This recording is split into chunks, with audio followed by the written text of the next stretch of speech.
We are back with Dr. Beal's lectures for Foundations Counseling 5000. This is chapter 4. You should have already watched chapter 3. We're moving into the counseling process. So the learning objectives for today, which I really like, so that you can focus on this for your midterm and just to understand what do I need to get from these chapters. The physical setting of the counseling process. So like, what does the office look like? What's the softness of the office? The 3 phases of the counseling process, which include the initial, working, and closing phase of sessions of your treatment plan with the client. Understanding the structure in the counseling relationship and the counseling process. Informed consent and professional disclosure statement, the importance of that, the key elements that go in that document. Sometimes those are separate and sometimes they're together for the purpose of your assignment for the professional development plan. It will be all together in one document. I think in my understanding, most people do it that way. Differentiate between resistant and reluctant clients. Understand a strategy. Motivational interviewing, which is one of those postmodern approaches from our theories class that will help with these clients, and describe the stages of change, which is a part of the motivational interviewing process. We all go through a series of changes. When we make a change, we go through a series of steps, and we'll go over that. And that's a beautiful theory. Stages of change model, Pragmatic and Clemente. It's in substance abuse, and it's utilized in all areas of counseling. So it's good to go ahead and start to know all those things. You're also going to, there's a lot in this chapter, list the elements of intake. Identify basic attending behaviors to clients, which you're learning in your skills classes. Learn how to case conceptualize and treatment plan. You're learning this in skills. We'll also do this some in our theories class, and you will also talk about this in ethics. But yeah, once you get the client, what do you do? How do you conceptualize what's happening, and how do you formulate your plan? The plan is really important to keep you on track and the client on track, and to be able to measure your own objectives with the client. Interventions are the same thing as activities or, oh my gosh, I'm thinking of the other word, but those are things we do. So what do we do? So for instance, a pro-con list, that's an intervention. Empty chair, remember we talked about that. So sometimes the books will use technique. They'll use technique, activity, intervention interchangeably. So please remember, guys, those are things we do. We treatment plan, but how do you do this? There's a real method to the madness. And how do you end? I hate the word termination. Dr. Bill doesn't like that at all, but termination is the end of the process. I would like to come up with a new word like sending off into a hopeful life or something like that, but termination sounds really bad to me. But anyway, that's what they call it. So first and foremost, we want to talk about the aesthetic. And, this is great, but in clinical mental health, like in community mental health, they just don't have the ability to do this. I think people try. It's tough, right? But you've got to make sure that you have safety, personalization, and softness. We have to make sure that people can't hear our other clients. We have to make sure, so we have sound machines. You'll see one outside of my office at the college. And that's because a lot of times students come and talk to me about, it could be about school or all of a sudden something's happened and they want to share that with me so I understand what's happening in their life and how that might impact their schoolwork, right? And so I have that.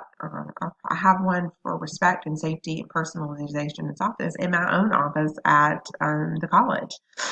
But I have this all over my private practice. There are several machines, and then I have music, soft music going in the lobby. We have a spa-like environment in the lobby at the field group, and it's because of this. In fact, I may just bring that up for you guys so you can see a picture real quick. Okay, this is our website at the field group, and you see our lobby here. It looks a little bit different right now because of COVID-19. I was trying to keep it on that page. That's Shelby's office. That's the waiting area. We have soft music. We had coffee and tea station for clients. You see the salt lamp. We have soft spa music going and inspirational quotes. We have some nice magazines for people. This is my office. It looks different now. It's a lot softer and warmer than it is here. That's Shelby's office. So she's into horses. This is by no means,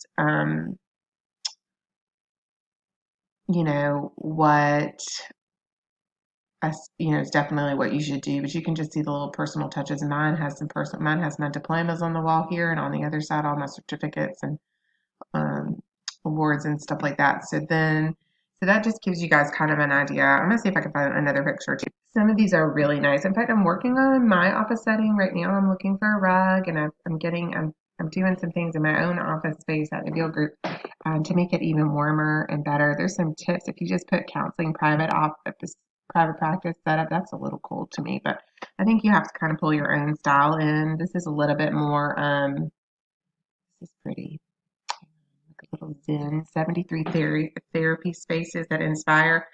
So, it's really, and right now, I usually have pillows and blankets and we have some warm things for people to hold on to. And this is a West Elm look if you guys are familiar with that. But um, look at this. We've got all these different aesthetics that you can look at. So kind of you want to match who you are and like bring personalization, but not too much personalization. You want to let it's good to show your certificates and things such as that. But this is cool. This is blog Zen Care. If you wanted to check this out just for fun, let's try the blue therapy offices for calm. Oh, that's interesting. It, that might speak to you, but that does not speak to me. Okay. Okay, let's get back. But you see what I mean. So, you don't want it to be cold and sterile. You want the lighting to be soft. If you don't have windows, you want to bring in soft light. It should never be very bright and medical. Um, you want to bring in like some plants and some just making it comfortable where people are going to want to to talk intimately. We know that lighting greatly affects the way that clients feel. You may want to think about culturally what furniture arrangement clients need to be able to see a door a lot of times. So they're not, so they need to have options. They need to be able to get out, like have a straight, especially complex trauma. They need to be able to run out if they need to. You'll notice some people that always sit with, they want to be able to face the door always. That's a trauma response. And so that is totally fine um, with um, with you because you got to make sure. Oh, there we go. I couldn't get back to where I wanted to go. Um, you got to, just set it up so that they feel safe and they can get out if they need to. Let's see. There's some other ones. I was going to see if there was anything that really spoke to me. Um, this is cute and quaint. This is a nice little.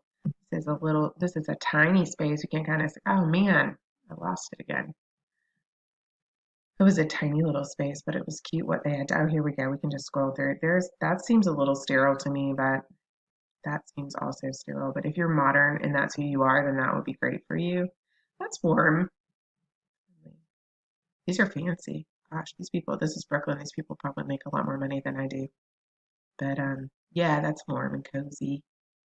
And see, some of these spots are really small, but they've made it really nice. And there's not much going on in here, but there's a plant. There's some pillows. And guys, right now we pulled all that stuff at the Veal Group because of COVID-19. So we did have all the pillows, and we're just having to be really cautious, and we're more sanitizing.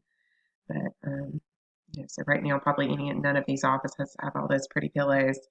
But right now I'm getting an ottoman and I'm getting a rug and I'm doing some stuff in my own office. I'm just trying to spend some time doing that and making sure it's decluttered. And so these are nice, but these are fancy. But most of us won't have the money to do something this fancy. But you get the idea. You just want it to be safe and comfortable, and just make sure you read the chapter and read about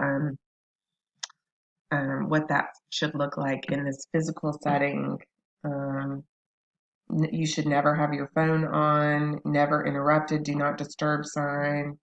Make sure that they feel completely private. White noise machine when you can't be completely quiet and safe. Making sure the temperature is okay. I have clients who come in and they're very, very hot, and I go and adjust the thermostat. We also now have most, I don't yet, but most people they have an air purifier now, and then also fan and heat in their own offices so that we can keep the clients comfortable to their temperature. Um, so lots of little things that we've done. I mean, I've incorporated all that into the lobby, like I said, to make sure I tried to think of if I went to the spa, what would it be like when I went in for everyone? I want it to be because people are coming in and they're talking about tough things, and I want that healing to begin when they're in the lobby. And so, like I said, we also have an app, and we have these yogi teas that we use so that we have free Wi-Fi. Um, Anything I could do in the lobby to assist those clients with feeling safe. And like I said, before the pandemic, it was coffee, tea always. And we knew our clients who wanted tea, we would often maybe start with making them a cup of tea and then also had water and sodas and always offered everyone something to drink when they came in. And that's more trauma responsive care, just making sure that the client feels like we are there for them and it's egalitarian, it's person centered, but everybody's different. You're not going to hear that from everyone else. That's just something I kind of tried to, I guess maybe with the aspirational ethics, tried to go above and beyond with that. Okay, the counseling process. So are there phases of this and how does it work? Well, there's the initial, the working, and the closing. And you might hear that described differently in other texts, but in a nutshell, you start and you build your relationship, you go through all the paperwork, about to say. Okay, I didn't know if there was if I was just gonna just keep talking or there was something else I needed to say on the other page.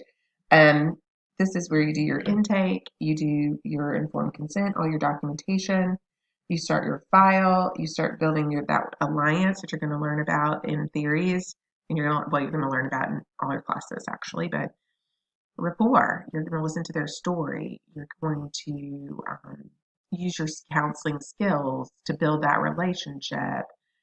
You're going to gather data and do assessments. You're going to figure out the diagnosis, and all these things are happening in the first few sessions.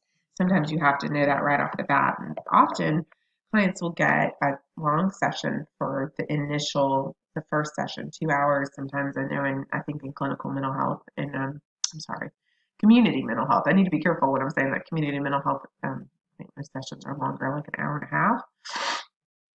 But sometimes you have all that data before they come in. So, like for instance, at the VL group, they submit their paperwork on simple practice so that we have access to it prior to the session. And we can print it out or you can look at it online and get a good clinical view of what they've said. And then you can kind of go over it with them. You may do a family genogram at that point. You may ask more questions. The client may come in and just talk and you follow them and try to interject when necessary. But you build a relationship and you start to build a plan, and that's your treatment plan. And you conceptualize a case with all the stuff that you have, right? And some things you're going to come up with is not everything that the client may have told you, right? You may see some themes and some things that the client may not be aware of. Let's see.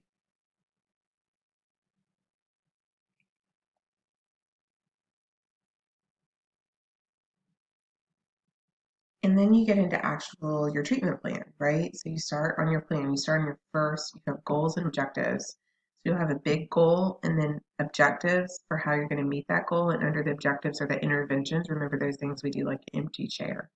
The thing we actually actionably are doing to try to help the client, assist the client with meeting that big goal. There could be several objectives under the goal to meet the big goal, like reduce symptoms of depression. That's a big goal. There's lots of different ways to do that. One might be refer to doctor for meds. Check. Maybe that gets done right away. Objective two, maybe teach coping mechanisms for depression. And, you know, that might be two. And what are those coping mechanisms? Those coping mechanisms you teach will be interventions, things that you're actually going to do with the client. So in the working phase, you're working on your treatment plan, you're reevaluating, you're going back, maybe adding things to the treatment plan and checking things off, or maybe you don't need to work on them anymore because sometimes clients will resolve those issues just by being in their relationship with you. And then once you start to get through you've met a lot of the big goals, and they may you may realize it's time to phase out. So you start to titrate down or close down and close out and terminate, which is not my favorite word, remember. What can I do about it? They didn't consult me when they wrote the book. So there is a structure or role induction for what occurs in these sessions. So clients often don't know what to expect when they come in, so it's really good to make sure they understand the process or how counseling works or how it's going to be structured for you. And that's called role induction. It refers to the counselor-client understanding about the conditions, procedures, and nature of counseling. It protects the client's rights, defines roles, provides direction, and verifies obligations of both parties. Structure is really important because clients often come in when they're in crisis. So we have to assist them in regaining stability of their lives. And we give them guidelines for how these sessions are going to work. First of all, you know, who we are, what our background is, and we have to be flexible to also follow the client as well because things happen.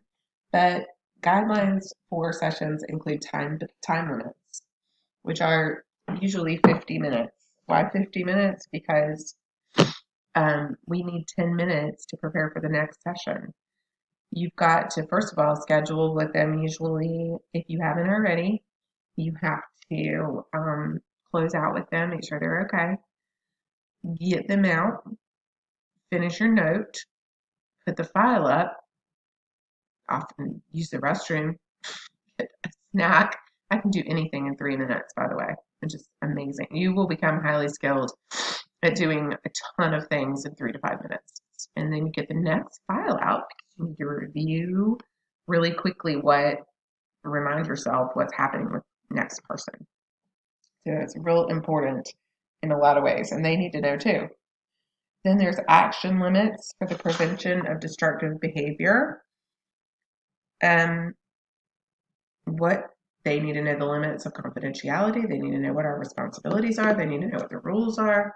You need to go over all those things so they understand. What are our limits? Like what can't we do? What's expected of them? What's expected of us? How we're going to work on goals? What are giving them responsibility to work on themselves? We have to make sure they understand those things, and or we will become codependent. We don't want them to become codependent on us. And also, what's our timeline? What do we think? How long are they going to be there? I mean, what's our goal? At the outset, we have to give them the informed consent document. So in the first session, my clients have to read it and sign it before they come into the office. I won't even, in fact, if we don't have paperwork on someone and they say they sent it and I don't have it in front of me, I have them sign another one because this one right here is what keeps you safe. We have talked about this in class, but this is what keeps you from being sued because this is where you put everything possible about who you are, what you're going to do, what are the risks, what are the benefits, what are alternative strategies like self-help. I mean, that's something that I may refer you to some other group. We're always looking for other ways to help clients. What our fees are, how do we collect fees? What's confidentiality? What's privileged communication? How do we structure this counseling relationship? What about diagnosis? Am I going to diagnose you? And does that carry a risk? Emergency situations and interruptions in counseling. What do we do in those cases? And involuntary clients. What if we have to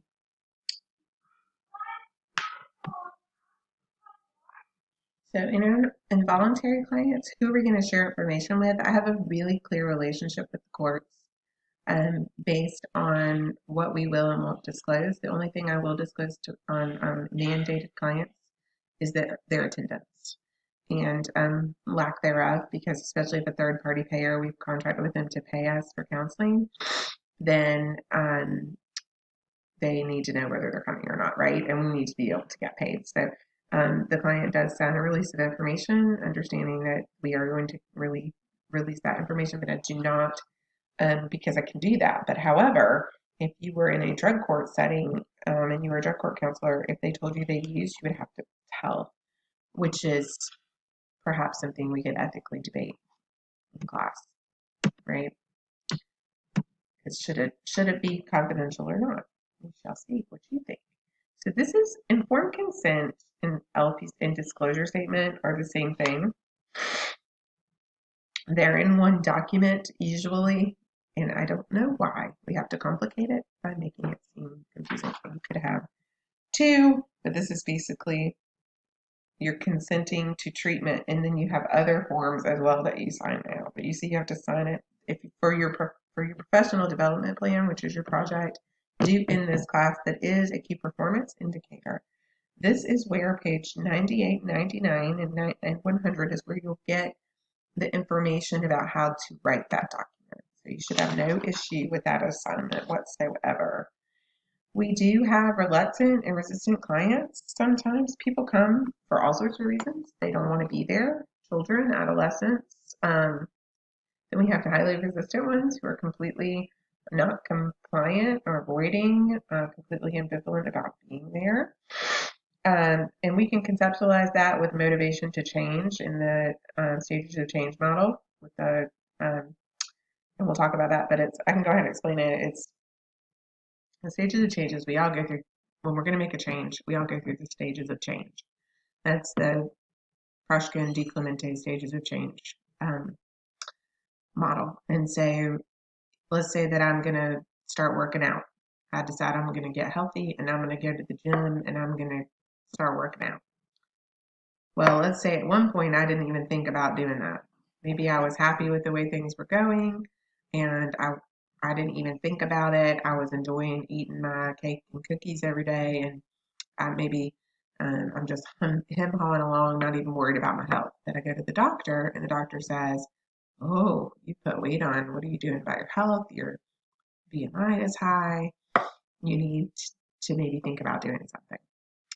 So before the doctor talked to me, I would have been in pre-contemplation, not even contemplating or thinking about a change.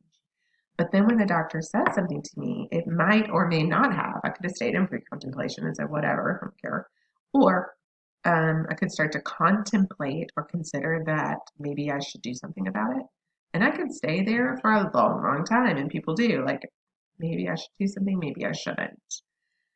And then maybe I go back again and something is said, or my clothes are not fitting, or I start to have heart chest pains, or I'm just not feeling well. And so then I may start to actually make preparations to do this thing I'm going to do with the gym. And so in the preparation phase, which is really, really important, I may join the gym. I may get some tennis shoes. I may start drinking water, get a water bottle. I may carve out time in my day. And then after I prepare, I actually take action and go do it. So I'll actually go. I go through the door. I go to a gym class now. I'm in the action phase of the change. I'm actually actionably doing it. Now, what could happen to me? I could move from action all the way back to pre-contemplation where I'm not caring one flip about it. Maybe something happened. Maybe I get embarrassed in the gym, or I felt uncomfortable, or whatever, and I said, forget it. I'm not even going to consider this anymore. Or maybe, remember I told you guys that sometimes my kids come in when I'm recording these lectures. I'm really sorry. No, you may not have some gum right now. I'm going to pause this. I'm back after my interruption from my child. So, my apologies. But I think we were at, where were we? We were at action phase, and then all of a sudden, if you stop action, you can go way back, of course, to pre-contemplation or contemplation at some point. And then if you keep doing your change for a long period of time, so you just keep on trucking, right, for like 6 months, and you might start to maintain that new change in your life. So it becomes maintenance, it becomes part of who you are, right? So if you really start rocking and rolling with the gym, I mean, you may fall back every once in a while, but then it becomes a part of your life. So people are at those different stages when they come in, and when they are reluctant and resistant, it's where motivational interviewing, that's part of stages of change model, really comes in. We want to roll with that resistance. We're not there to say, well, you need to be here. You got a DUI, or your mama said you've been misbehaving. You want to say something like this. If I was forced into counseling, I probably wouldn't be happy about it either. I don't like people telling me what to do. I'm wondering how you feel about it, right? So sometimes what we do is really cool because we can just be super authentic. Like, nobody wants to be forced to come somewhere. And I used to really empathize with the drug court because it was awful for me. So I think, anyway. So we got to really be careful with those clients, and they can change over time. They may appear really resistant, um, but it may be because of a disconnect with you. So you really got to be very empathetic and kind, genuine, and roll with that resistance to make sure that they start to feel safe in your office. Everybody can get something out of counseling, but you do have to do something as a client. Non-compliance, not being late, not showing tasks, missing altogether, not doing tasks, avoidance, outburst against the counselor, saying, I don't know, change the subject, manipulating the session, waiting for the session to end, lots of that with teenagers, and then ambivalence, just mixed feelings about the proposed change, such as smoking cessation, or vaping, or whatever the kid got drugged in for. So motivational interviewing, I have already talked about this. At least I know something, right? We roll with it, don't confront it. I'll never forget when I learned this. I learned it as substance abuse. I was so relieved. It was '06. I went to my first motivational interviewing training. Remember, I was honest with you about my practicing before I should have been. Um, and I went to this training, and I was in my master's program, and my boss paid for me to go, which was Dr. Shannon Dunlap was my boss, and he paid for me to go to this training. And I think he went with me. And I remember thinking, oh my gosh, this is like the holy grail. I don't have to confront them anymore, because before that, we were really working from that more moral model, which is terrible. We had Father Martin and a whole host of other strange things we were doing with these clients. We were using REBT, Rational Emotive Behavior Therapy, so at least we were doing something evidence-based, but because the field's changed a whole lot since then. Motivational interviewing. Any highly resistant client, this is what you want to use. It's great, and you want to use it with addiction, weight loss, procrastination. You use it with anything. I use it a lot. I flip in MI a lot and don't even realize it. So look at that. I already did this. This is the trans-theoretical model of change, or known as stages of change, which I just went over with my deciding to go to the gym, right? So remember, that's the easiest way to remember it. If you think about the gym example. Pre-contemplation, contemplation, preparation, action, maintenance. You need to know this, and you'll need to know it for all your classes. Okay. So that's how you deal with people like that. All right, let's talk about your intake. Well, we talked about that they may fill out paperwork, right? The intake paperwork. But then they're going to come in, and you're going to want to find out what is going on. In the intake assessment, these are the things that you're probably going to have in your paperwork. It's most certainly what we have at the field group. So we have a big thick packet, which includes the payment, the informed consent times 4, any assessments we may have included because we knew what we're coming in with, which may be BDI, BAI, something about depression, back anxiety, something like that. But this paperwork with all these questions: family history, substance abuse, legal, previous counseling. What are you coming for? What are your goals? What are your positives? What are your strengths? What do you worry about? What symptoms have you been having? So you just get all this data to help you, right? So that you know what to do next.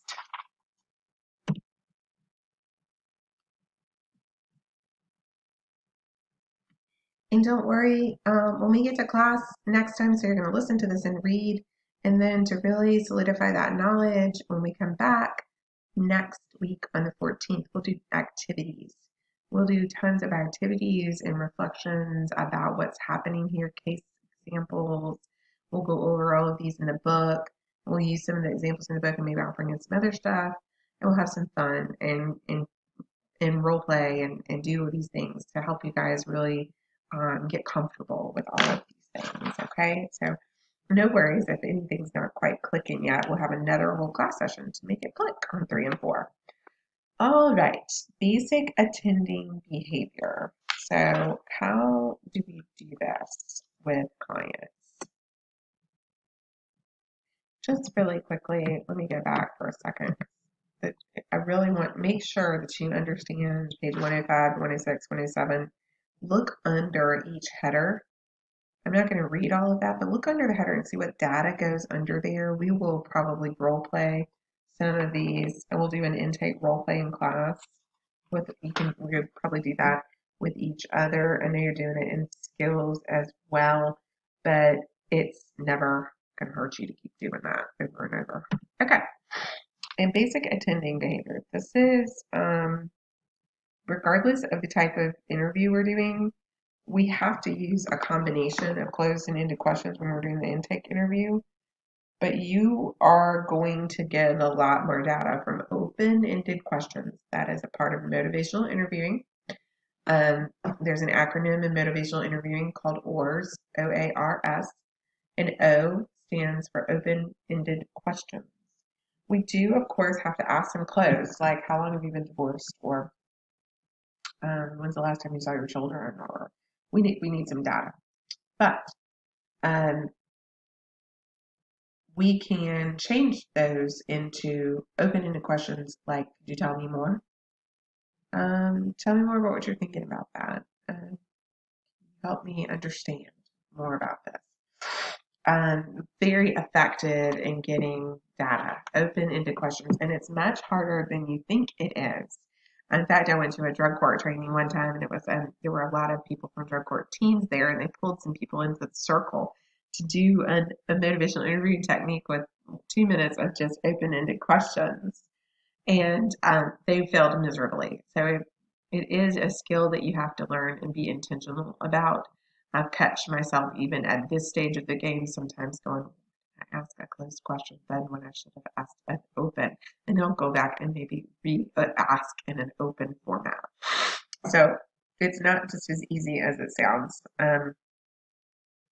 Can you tell me what you mean? Can you tell me more about that? That's one of my favorites. A little bit more. Can you talk a little bit more about that? But I say it in a really empathic way. And of course, we ask for clarification. Can you help me understand more about that? We're clarifying. And then we've got door openers and door closers. So we need to focus on what the client is thinking and feeling and how the client is behaving. We need to maintain rapport and always question ourselves to make sure we are being appropriate in our response to them. Inviting clients to talk more about the ways that they are looking to get help is one way to increase rapport and relationship. These non-coercive invitations are called door openers. This is right out of your book. When in contrast, any judgmental or evaluative responses are door closers. Examples of door openers are, well, hey, what brings you in to see me? What would you like to talk about? Tell me what brings you in. These are open-ended invitations. They're more likely to talk. In a door closer, you might say, you really feel like you want to focus on your difficulty with time management again? We've already discussed that topic a lot. What if we move on to something different?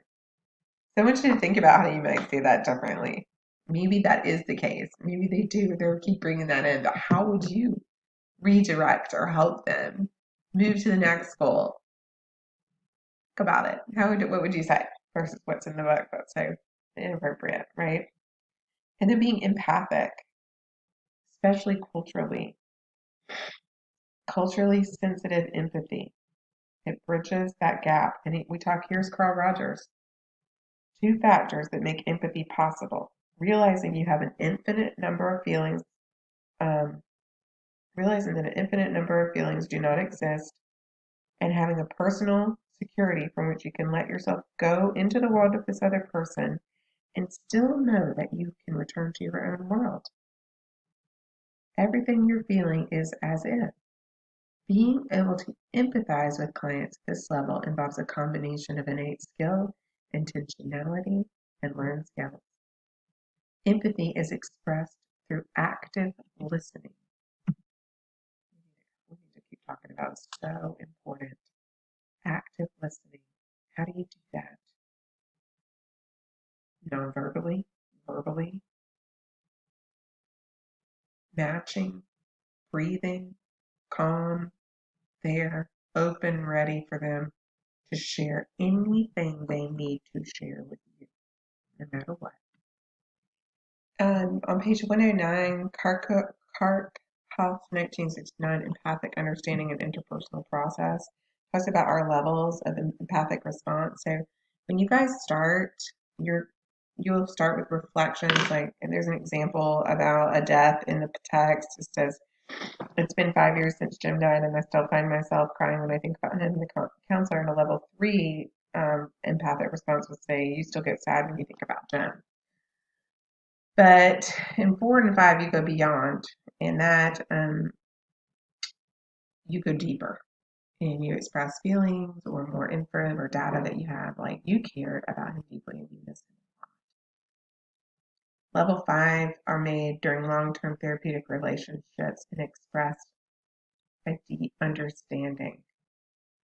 We are, I know how much you miss him. You loved him so much and cared for him so much. I mean, you can really see where you can go with that when you have a strong relationship with the client. So make sure you really understand all of that.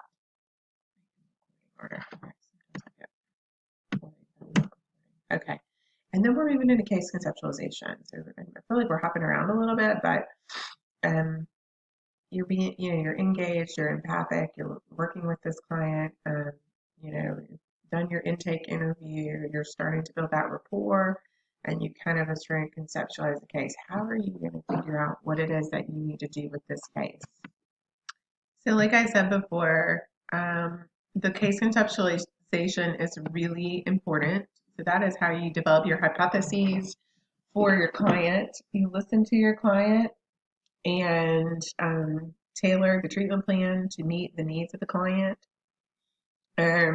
You focus on your client rather than your theory. So you're listening to the client. What does the client need? Like I talked about, it may primarily be EMDR, but that doesn't mean that every client needs EMDR or is ready for EMDR. And I may need to do a whole host of other things prior to that, depending on the client.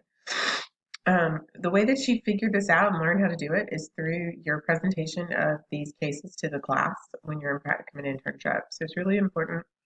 You're getting that feedback from your fellow students and your professors on what could be going on with the client and for feedback on how they didn't and what they missed, etc.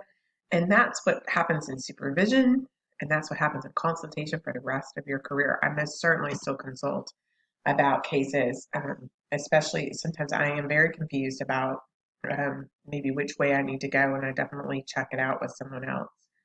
Reasons for careful record keeping include that records are so important. These are the documentation that we have if something happens, if we got allegations made against us. But we have to be really careful. So when you're doing the documentation for the clients,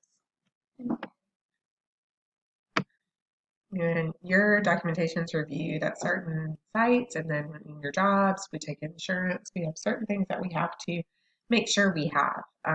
All the signed documentation, appropriate notes, etc. So it's really, really important to have good records. Notes need to be grammatically clear, using precise language and professional language. What is logical to the client situation? So just being careful that you're not putting stuff in there. Your treatment plan should be in there, your case notes to back up your plan, and any review and your termination sessions. But you also need to be really careful that you're only using that pertinent information and not just writing everything down that the client says. Unfounded opinions or assumptions don't need to be in there and need to be organized. Relate the intervention to the treatment plan. So for instance, in EMDR, we talked about how I do that treatment plan. We're working on, so start, next, memory, and treatment plan 1, because I may have more than one treatment plan on treatment plan 1, and I may reference that, and that's on next week. What do we do next session? There are also insights and things that might have occurred, and then that's what I look at before the client comes in when I was talking about the little break, what you do. Okay, this is where we are.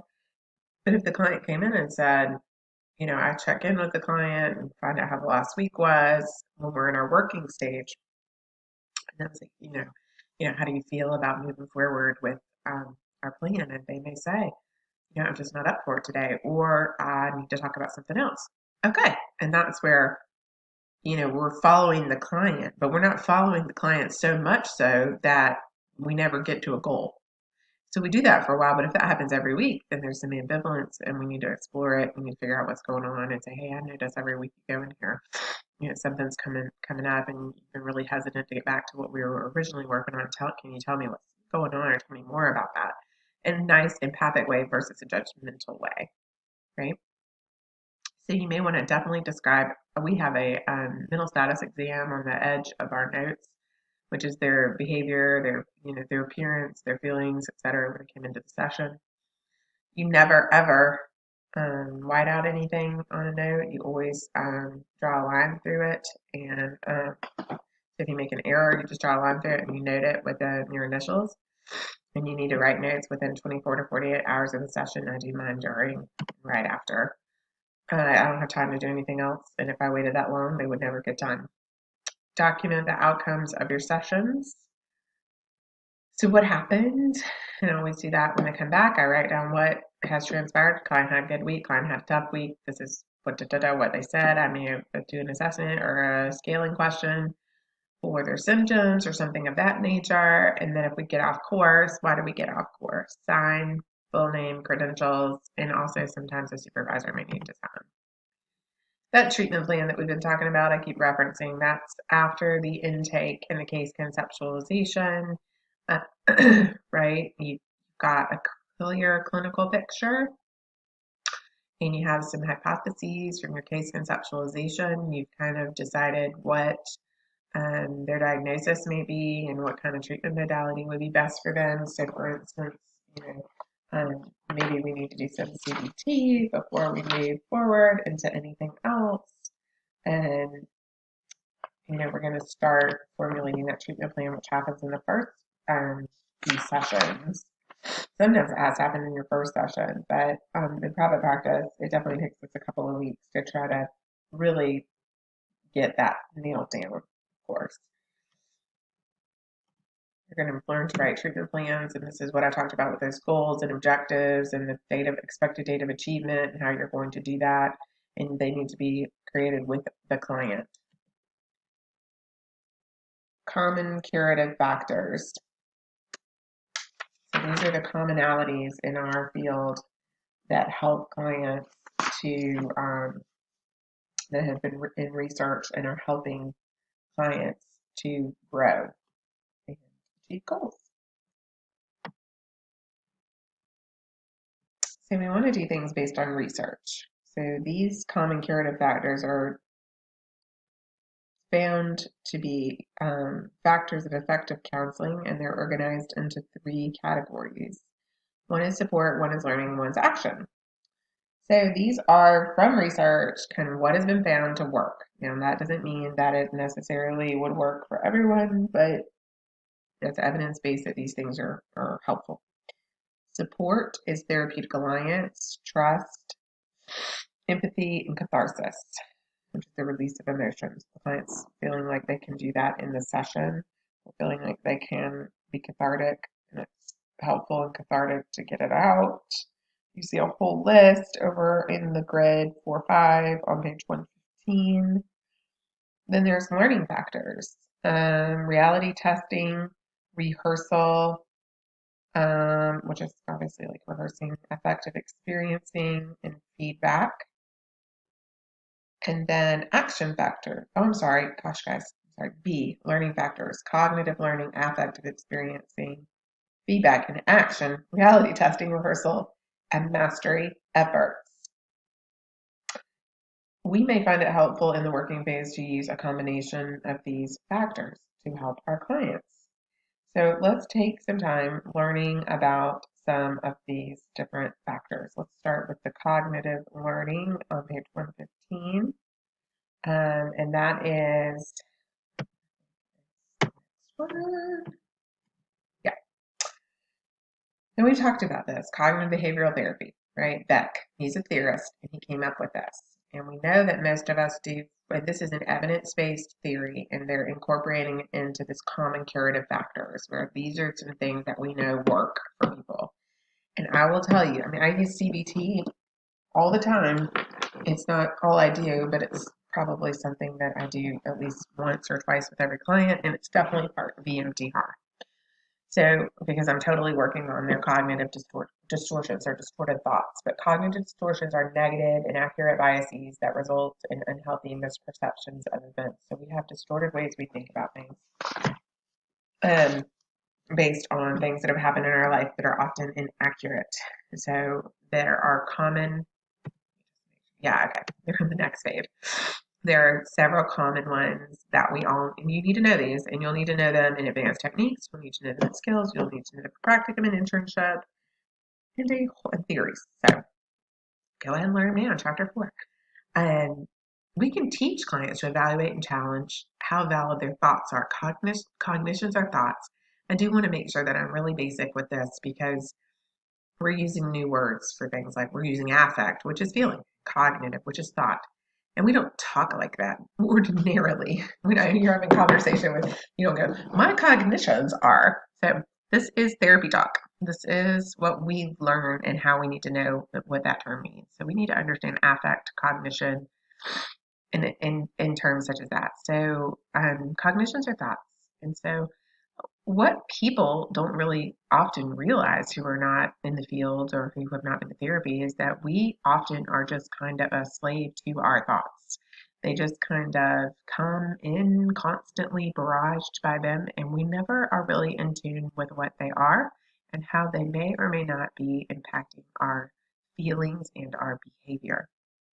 And so, one of the most powerful things that we can do is start to learn to stop and evaluate our thoughts and challenge if they're valid or not. So, it's really interesting when you use this with clients because you start to say, okay, well, when you notice that you start to feel depressed, tell me what you're thinking. And you actually have homework. Stop and tell me, well, what are the thoughts that are going through your head? Because honestly, people are really not ever aware that they're on this constant, the thoughts are constant and they can be really negative and they can be completely unfounded in truth. So I'm a terrible person, I'm a terrible person, I'm a terrible person, awful, I'm just the worst because so and so didn't speak to me today. Well, in reality, so and so probably has something going on and they didn't have time to talk to you or didn't want to talk to you because they're in stuff. 99.9% of the time, people's behavior has nothing to do with us. So that's always a real helpful thing for people to know.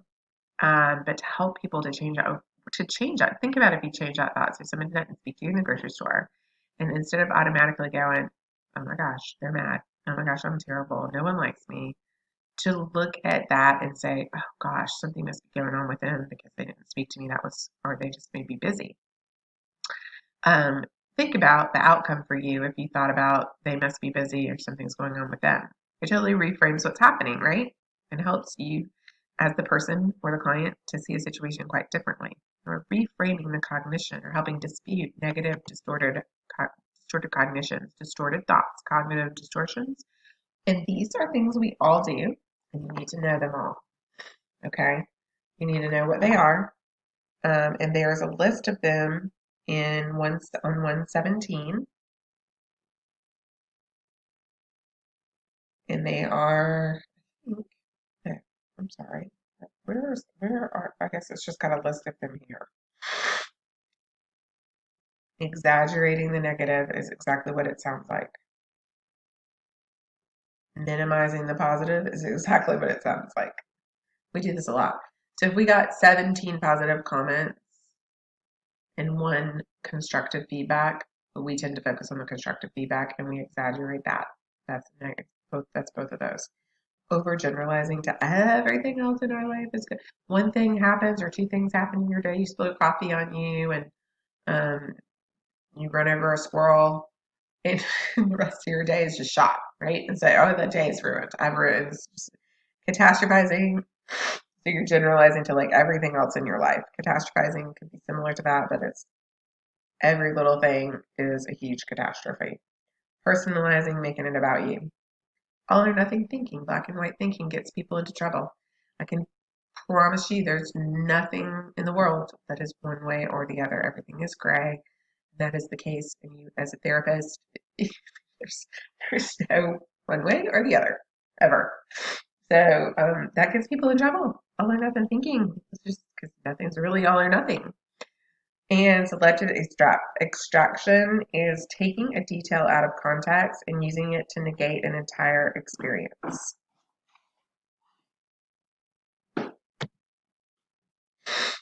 So I flipped into this saying that you had an explanation on 117, and that was my fault. You will get this a lot, but go ahead and know those and memorize those um, because they're really, really important and very common, and we all do them at times, or we have done them in our lives. So, you'll catch it and know not to. The case of Simon is a great case to read, and I would suggest reading the case of Simon to understand this a little bit more. We reframe those thoughts and we educate clients about that. Affective experiencing is just as important as this is the feelings. Okay, so we just went from cognitions, which are thoughts, and now we're going into feelings.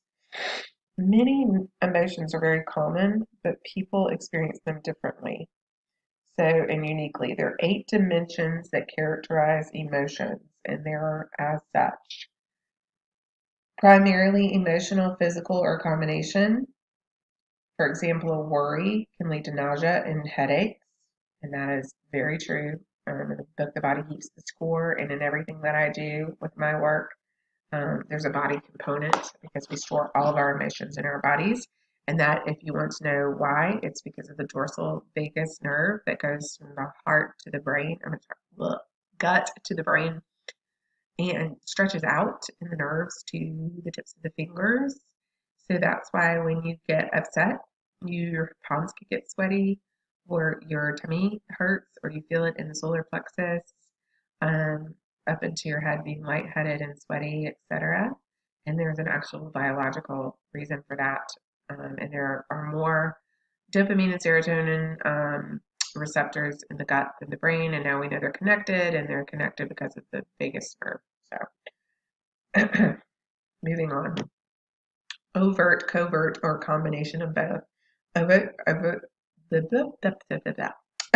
feelings are evident to other people, where covert are kept inside and not revealed. Examples of both and how they could both be problematic. Positive, negative, or neutral. Joy, happiness, amusement are positive. Shame, worry, guilt, negative. Curiosity is a neutral emotion. However, emotions typically fall into one category, may be experienced differently by certain people.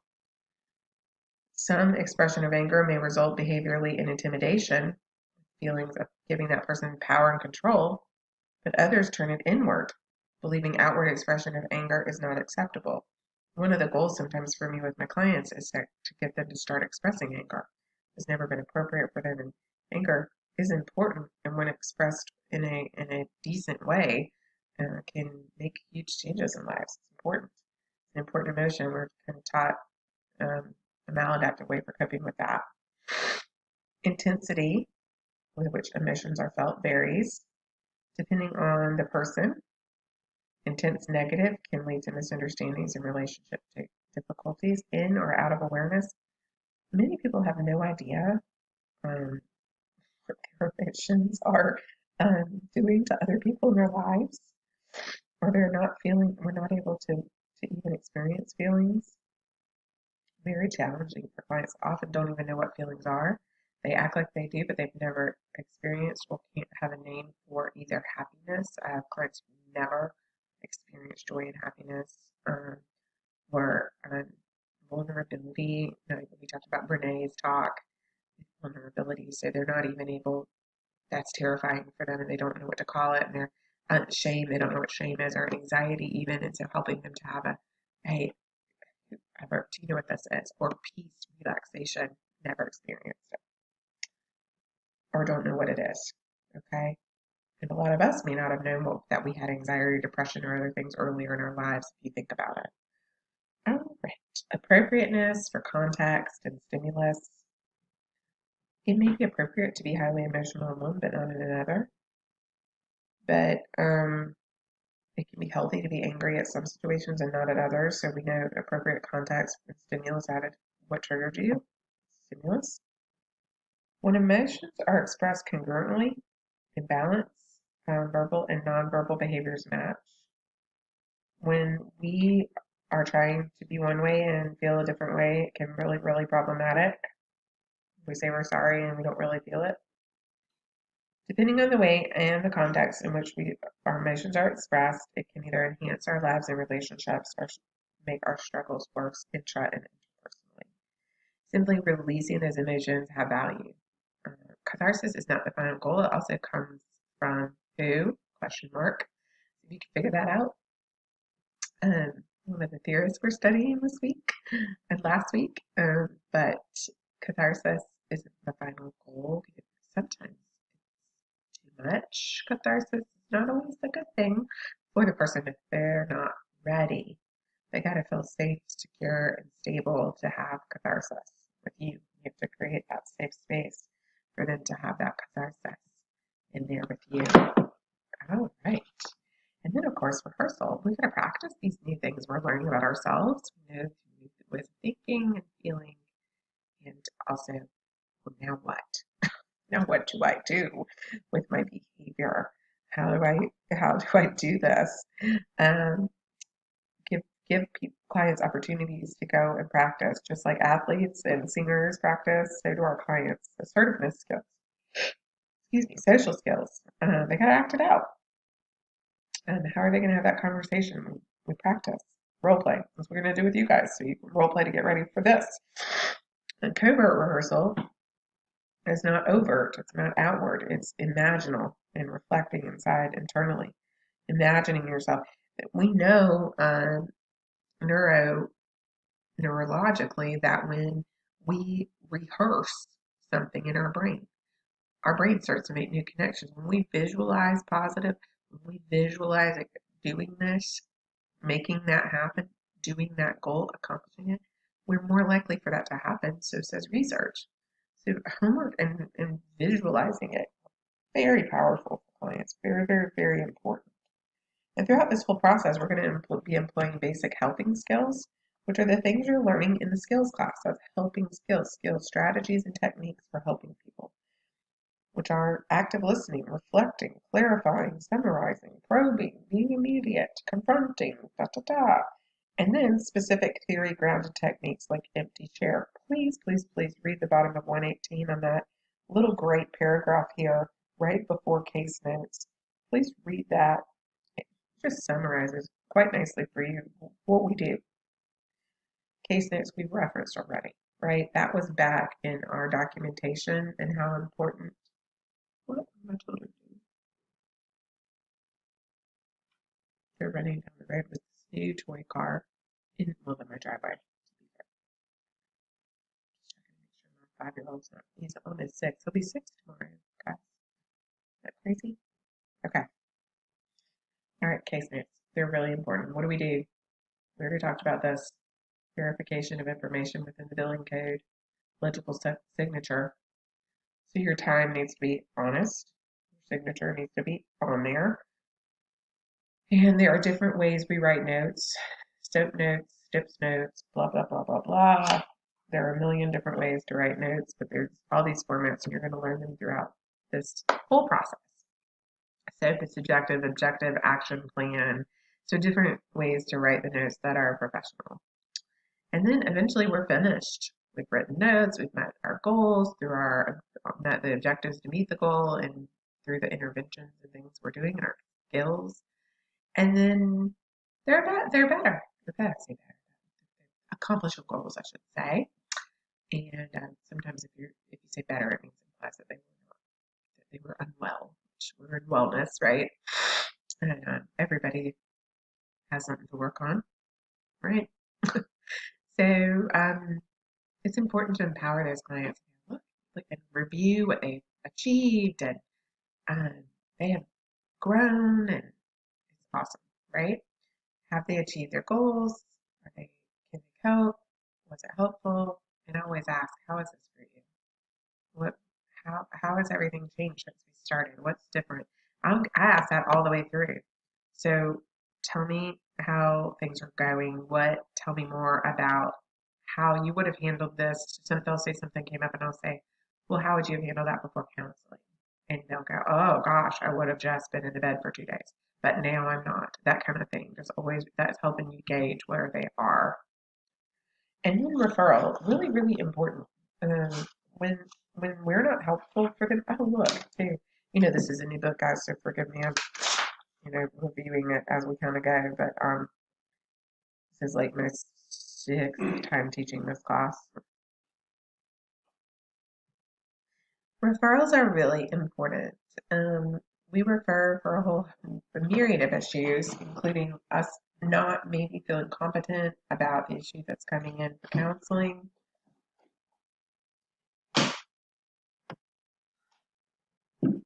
Um, so you need to know different people where you're working eventually so that you know who you can refer to. Um, maximize the possibility that the client will follow through with the referral process. It's really important to follow administrative and clinical procedures. Um, we may reach an impasse with a client and decide to refer. Um, make sure you're very sensitive if you're working with a client and you decide to refer them. So something may come up that you may feel is outside of your skill set. I just had a referral from another clinician in town that got into some DID stuff, dissociative identity disorder, and internal family systems theory is a really viable, a great option for that, and I'm trained in it. And so I got that referral and took the case because my client, the counselor felt like they were outside their window of tolerance. Their window. There's too much going on right now. First of all, I've been trying to finish this thing, and my children keep coming in, and or my husband. So yeah, my greatest apologies for my jumping around here at you guys. All right. Hopefully, we're gonna talk plenty about this, and no worries on that. Making sure we handle this with caution.